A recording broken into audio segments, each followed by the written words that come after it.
Hello all welcome to Kerala stock market guide. അപ്പോൾ നമ്മുടെ ഇന്നത്തെ വീഡിയോ എന്ന് പറയുന്നത് അമേരിക്കയുടെ ടാരിഫ് ഇഷ്യൂമായിട്ട് ബന്ധപ്പെട്ട കുറച്ച് കാര്യങ്ങൾ നമുക്ക് ഡിസ്കസ് ചെയ്യാനുണ്ട്. അതിൻ്റെ കൂടെ നിഫ്റ്റിയുടെയും ബാങ്ക് നിഫ്റ്റിയുടെയും ലെവൽസും കൂടെ നമുക്കൊന്ന് പറഞ്ഞു പോകാം. അപ്പോൾ എന്താണ് ഇപ്പോഴത്തെ നിലവിൽ ഇഷ്യൂ? അമേരിക്ക പറഞ്ഞിട്ടുള്ള ടാരിഫ് ഇഷ്യൂമായിട്ട് ബന്ധപ്പെട്ട് 50% തിരിവുമായിട്ട് ബന്ധപ്പെട്ട് മാർക്കറ്റിലെ ചില സെക്ടേഴ്സിനെ ഭയങ്കരമായിട്ട് ബാധിച്ചിട്ടുണ്ട്. അതിലൊന്നാണ് ടെക്സ്റ്റൈൽ സെക്ടർ. അതിൻ്റെ ഭാഗമായിട്ടാണ് കിറ്റെക്സ് പോലുള്ള സ്റ്റോക്കുകൾ നല്ല രീതിയിലുള്ള ക്രാഷ് അനുഭവിക്കുന്നത്. കാര്യം കിറ്റെക്സിൻ്റെയൊക്കെ പ്രധാന ബിസിനസ് എവിടെയാണ്? അമേരിക്കയാണ്. അവിടെ കുട്ടികളുടെ വസ്ത്രങ്ങളുടെയൊക്കെ പ്രധാനപ്പെട്ട മാർക്കറ്റ് US ആയതുകൊണ്ട് തന്നെ ഇതുപോലുള്ള ടാരിഫ് ഇഷ്യൂസ് വരുമ്പോഴത്തേക്കും അതിൻ്റെ ഏറ്റവും നല്ല ഒരു എഫക്റ്റ് ബാധിക്കുന്ന ഒരു കമ്പനികളിലൊന്ന് കിറ്റെക്സ് ആയിരിക്കും. ഇപ്പോൾ നമുക്കറിയാം, ഇപ്പം തിരുപ്പൂർ, ഇപ്പം ഗുജറാത്തിൽ ചില സൂരത്ത് പോലത്തെ മേഖലകളിൽ ടെക്സ്റ്റൈൽസിന് ക്ലസ്റ്റേഴ്സ് ഉണ്ട്. അല്ലെങ്കിൽ നമ്മുടെ സൂരത്ത്, തമിഴ്നാട്ടിലെ സൂരത്ത് എന്ന് പറഞ്ഞ തമിഴ്നാട്ടിലെ തിരുപ്പൂർ എന്ന് പറയുന്നത് ടെക്സ്റ്റൈൽസിൻ്റെ ഒരു കേന്ദ്രമാണ്. അപ്പോൾ അവിടെയുള്ള ഒരുപാട് ലക്ഷക്കണക്കിന് ആളുകൾ ഉപജീവനമാർഗമായിട്ട് കൊണ്ടുപോകുന്ന ടെക്സ്റ്റൈൽ മേഖലയാണ്. സോ ഇപ്പോൾ ടാരിഫ് ഇഷ്യൂമായിട്ട് ബന്ധപ്പെട്ട് അവിടെ എന്തെങ്കിലും സർക്കാരിൻ്റെ ഭാഗത്തുള്ള നടപടികൾ അനുസരിച്ചിരിക്കും അവിടെയുള്ള ആളുകളുടെ ബിസിനസ്സും ജോബ് ലോസ് ബന്ധപ്പെട്ട കാര്യങ്ങളെല്ലാം നടക്കുക. ഇപ്പോൾ ഗവൺമെൻറ് തീരുമാനിച്ചിരിക്കുന്നത് 40 പുതിയ രാജ്യങ്ങളിലെ പുതിയ മാർക്കറ്റുകൾ കണ്ടെത്തുക എന്നുള്ളത്. അല്ലെങ്കിൽ നിലവിലുള്ള എക്സ്പോർട്ട്സ് കൂട്ടുക, അതിൻ്റെ പുതിയ കമ്പനികളും സർക്കാരുകളുമായിട്ട് ധാരണയുണ്ടാക്കി ഇപ്പോൾ അമേരിക്കയിലായിട്ട് വരുന്ന ടാരിഫ് ഇഷ്യൂവായിട്ട് നമുക്കവിടെ കയറ്റുമതി ചെയ്യുന്നതിനുള്ള തടസ്സം പുതിയ മാർക്കറ്റുകൾ കണ്ടെത്തി അത് ഒഴിവാക്കുക എന്നുള്ളതാണ്. സോ അതിൻ്റെ പ്രോസസ്സ് നടന്നുകൊണ്ടിരിക്കുകയാണ്. നമ്മുടെ എംബസികളെല്ലാം ശക്തമായി തീരുമാനങ്ങൾ എടുത്തുകൊണ്ടിരിക്കുകയാണ്. അപ്പോൾ നമുക്കറിയാം, ഇതൊന്നും ഒരു രാത്രി കൊണ്ട് നടക്കുന്ന കാര്യങ്ങളല്ല, മേ ബി മാസങ്ങളെടുത്തേക്കാം. കാര്യം എന്ന് പറഞ്ഞാൽ ഓരോ രാജ്യത്തിനും അവരുടേതായ ടേംസ് ആൻഡ് കണ്ടീഷൻസ് കാണും അല്ലേ. അപ്പോൾ ആ ഒരു ടേംസ് ആൻഡ് കണ്ടീഷൻസ് നടക്കാൻ ചിലപ്പോൾ 1 മാസം, 2 മാസം, 3 മാസമോ മേ ബി 6 മാസം വരെയൊക്കെ ആയിരിക്കാം. ഒരു ഫ്രീ ട്രേഡ് എഗ്രിമെൻ്റൊക്കെ നടത്തിക്കൊണ്ട് വരാനായിട്ട് അതിൻ്റേതായ ടൈം എടുക്കും. യൂറോപ്യൻ യൂണിയനായിട്ടും ഓസ്ട്രേലിയ ആയിട്ടും എല്ലാം നമ്മൾ സംസാരിക്കുന്നുണ്ടെന്നാണ് അറിയാൻ കഴിഞ്ഞത്.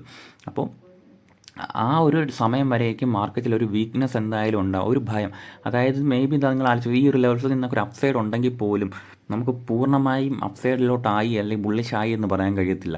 ഈ ഒരു ലെവൽസിലൊക്കെ മാർക്കറ്റ് റിയാക്ട് ചെയ്തെന്നിരിക്കാം. മേ ബി 24,460 ഒരു സപ്പോർട്ട് റേഞ്ചാണ്.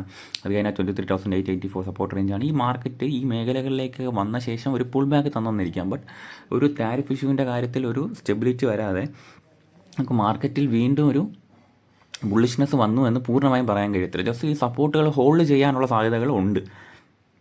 മാർക്കറ്റിൽ പൂർണ്ണമായ ക്രാഷ്, ഇപ്പോൾ അമേരിക്ക ഇപ്പോൾ ഒരു തിരിവ് പ്രഖ്യാപിച്ചെന്ന് പറഞ്ഞ് നമ്മുടെ മാർക്കറ്റുകൾ പൂർണ്ണമായ ക്രാഷിലേക്ക് പോകുന്നതല്ല ഞാൻ വിശ്വസിക്കുന്നത്. മാർക്കറ്റിൽ അതിൻ്റേതായ ഒരു ബെയറിഷ്നെസ് ഉണ്ടാകും. മേ ബി ഈ സപ്പോർട്ടുകളിലൊക്കെ മാർക്കറ്റ് ഹോൾഡ് ചെയ്തെന്നിരിക്കും. ബട്ട് ഇപ്പോൾ ടാരിഫ് ഇഷ്യൂമായിട്ട് ബന്ധപ്പെട്ട ഒരു പൂർണ്ണമായ സിഗ്നലിംഗ്, ഒരു പൂർണ്ണമായ ഒരു ഡയറക്ഷൻ തന്നാൽ മാത്രമേ മാർക്കറ്റിന് ഒരു വീക്ക്നെസ്സിൽ നിന്നും മാറാൻ കഴിയത്തുള്ളൂ. ഇപ്പോൾ അറിയാം, ഇപ്പം ടെക്സ്റ്റൈൽ സ്റ്റോക്സുകളിലൊക്കെ ട്രേഡ് ചെയ്യുന്ന ആളുകളാണ് നിങ്ങളെങ്കിൽ ഒന്ന് കെയർഫുള്ളായിട്ടിരിക്കുക. ഇപ്പോൾ ടെക്സ്റ്റൈൽ സ്റ്റോക്സിലൊക്കെ ട്രേഡ് ചെയ്യുന്നതുകൊണ്ടും കുഴപ്പമൊന്നുമില്ല. ഞാൻ പറയല്ലേ, ഏത് ഓപ്പർച്യൂണിറ്റിയും നമുക്ക് എടുക്കുന്നതുകൊണ്ട് തെറ്റില്ല. ബട്ട് നമ്മളെന്താണ്, നമ്മുടെ ക്വാണ്ടിറ്റി എപ്പോഴും കൺട്രോളായിരിക്കണം, നമ്മുടെ റിസ്ക് റിവാർഡും കൺട്രോളായിരിക്കണം. അല്ലാത്ത ഓപ്ഷൻ ട്രേഡ് ചെയ്യാതിരിക്കുക എന്നുള്ളതാണ്. അപ്പം ഇപ്പോൾ US തീരുമാനം, ഇപ്പോൾ ട്രംപ് എങ്ങനെയുള്ള ഒരു ക്യാരക്ടറാണെന്ന് അറിയാം. അയാൾ ഓരോ ദിവസവും ഓരോ തീരുമാനങ്ങൾ പറയും, ഓരോ തിരിവ് പ്രഖ്യാപിക്കും. അപ്പോൾ അതിലൊക്കെ മാർക്കറ്റ് റിയാക്ട് ചെയ്യുന്നത് ഭയങ്കര വൈൽഡായിട്ടായിരിക്കും. കാരണം US അങ്ങനത്തെ ഒരു മാർക്കറ്റാണ്. US എന്തൊരു തീരുമാനങ്ങളും നമ്മുടെ മാർക്കറ്റിനെയും ബാധിക്കുന്നുണ്ട്. അതിൻ്റെ എക്സാമ്പിളാണ് വെള്ളിയാഴ്ച നടന്ന ഈ ഒരു പ്രോപ്പർ സെല്ലിങ്. തിരിവ് വരുന്നതിൻ്റെ തലേ ദിവസം മുന്നേ മാർക്കറ്റിൽ ഒരു സെല്ലിംഗ് പ്രഷർ വന്നു കഴിഞ്ഞു.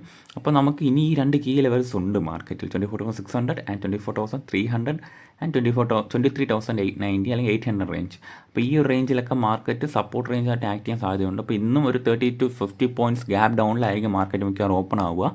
ആൻഡ് നമുക്ക് ഈ ഒരു കീ ലെവൽസിൽ മാർക്കറ്റ് എങ്ങനെ റിയാക്ട് ചെയ്യുന്നു എന്ന് നമുക്ക് കണ്ടറിയാം.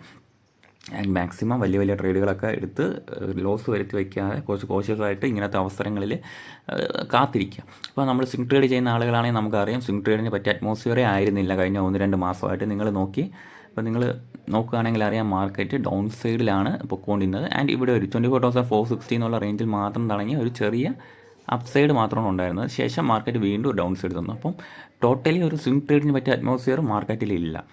സോ അപ്പോൾ നമ്മൾ വലിയ ട്രേഡ്സും വലിയ ക്വാണ്ടിറ്റി വലിയ കാശൊക്കെ എടുത്തിട്ട് ലോസ് വരുത്താതെ മാക്സിമം കാത്തിരിക്കാൻ ശ്രമിക്കാം.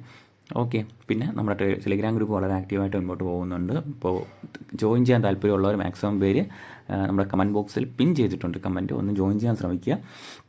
നിങ്ങൾക്ക് വളരെ യൂസ്ഫുൾ ആയിരിക്കും എന്നാണ് വിശ്വസിക്കുന്നത്. അപ്പോൾ എനിക്ക് പേഴ്സണലി മെസ്സേജ് അയക്കണമെന്നുണ്ടെങ്കിൽ തന്നെ നിങ്ങൾക്ക് മെസ്സേജ് അയക്കാവുന്നതാണ്. Okay, thank U.